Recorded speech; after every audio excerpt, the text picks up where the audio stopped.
So just remind yourself, playwriting is, like all kinds of writing, is mainly just storytelling.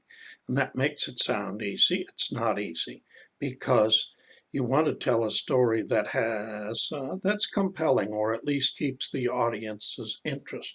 So I would encourage you to start with a monologue or a dialogue, but mainly a monologue. Someone's telling a story. Before you start your monologue, take a few minutes and try to think of something weird that a person might be doing, because the stage business is kind of interesting, gives the actor something to do, and thinking of something weird that a person might be doing um, will help you to put together a character, maybe to begin to put together a character and a story. The story, um, maybe the person enters carrying a severed head or just a mannequin head, or maybe the person enters in a hospital gown carrying a half full hospital urinal, or wheeling an IV. Now that's a lot of stuff to put together for your first monologue. But then think, well, why is the person in the hospital? And how would the person tell their story about how they ended up in the hospital carrying their own urine bottle around?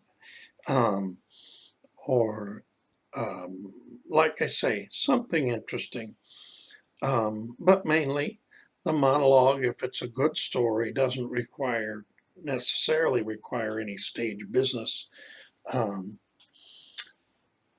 I can't think of anything right now. I will leave that to you. If I could think of something really good and interesting, you can use the hospital gown thing.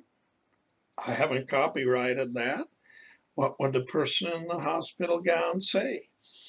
Um, about being in the hospital. What kind of illness do they have? Do they have? Another thing I like about writing plays is the limitations. And you say, well, I want all this freedom. No, you don't. Don't even start with me.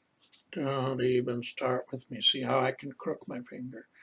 Um, it's nice to have those limitations. If you start to write a novel or something, you realize that because there's no, that you're only limited by your own fantasies or your own thoughts, and the next thing you know, your story is going off in 5 different directions and in all these different settings.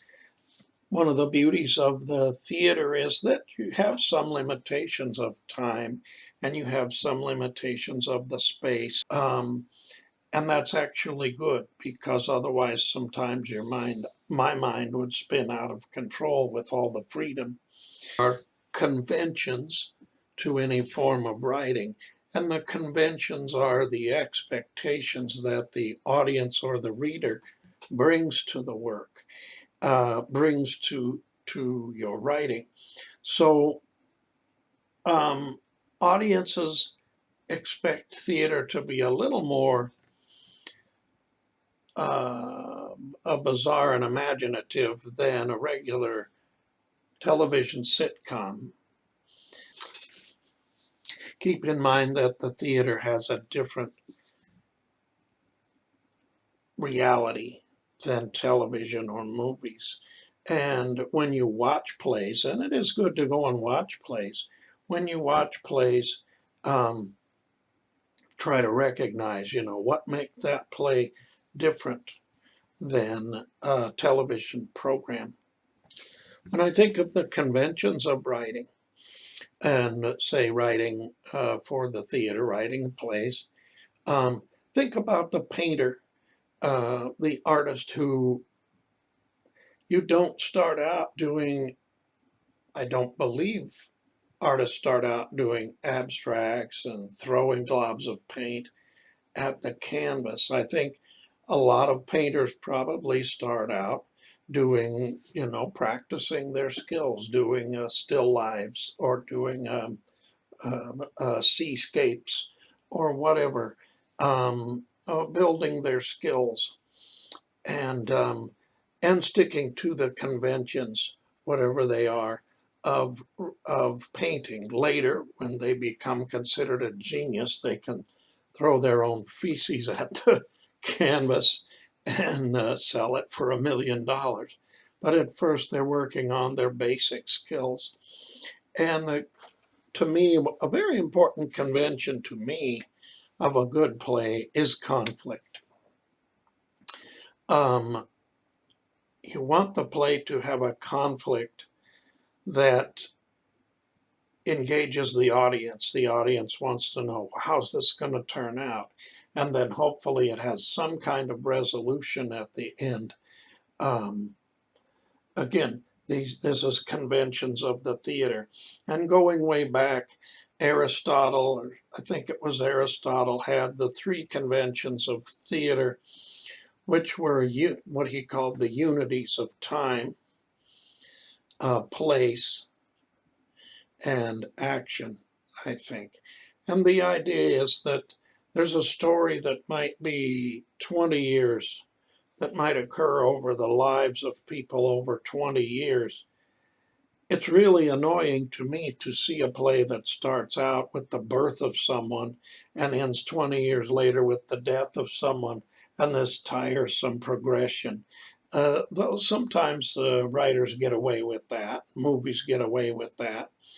But I like the compression that occurs when you take a 20-year story and you start on the very last day of the story, maybe the day the character dies, or the day the character finally marries, or something. And a lot of that occurred before it was the backstory. That's what they call the unities. So that I think with the Sophocles play Oedipus Rex, there's a backstory that goes all the way back to when he was born, and the king had him taken out and shackled by his little baby feet and thrown in the wilderness, um, and all the different things that happened leading up to him being king and him starting his own investigation of his father-in-law's murder. and and so there's that unity of time. I think most plays occur, they might occur over the course of a day or two, or even just an hour or two. And the backstory, the people tell their backstories leading up to what is this, the denouement. Ooh, I used a fancy French word, probably wrongly. Leading up to the crisis that leads up to the peak, and then the resolution. Theater's a lot like a good sex in that sense, and you don't want to know everybody's. You don't want to start at anybody's birth and all the different things they went through before they finally got laid.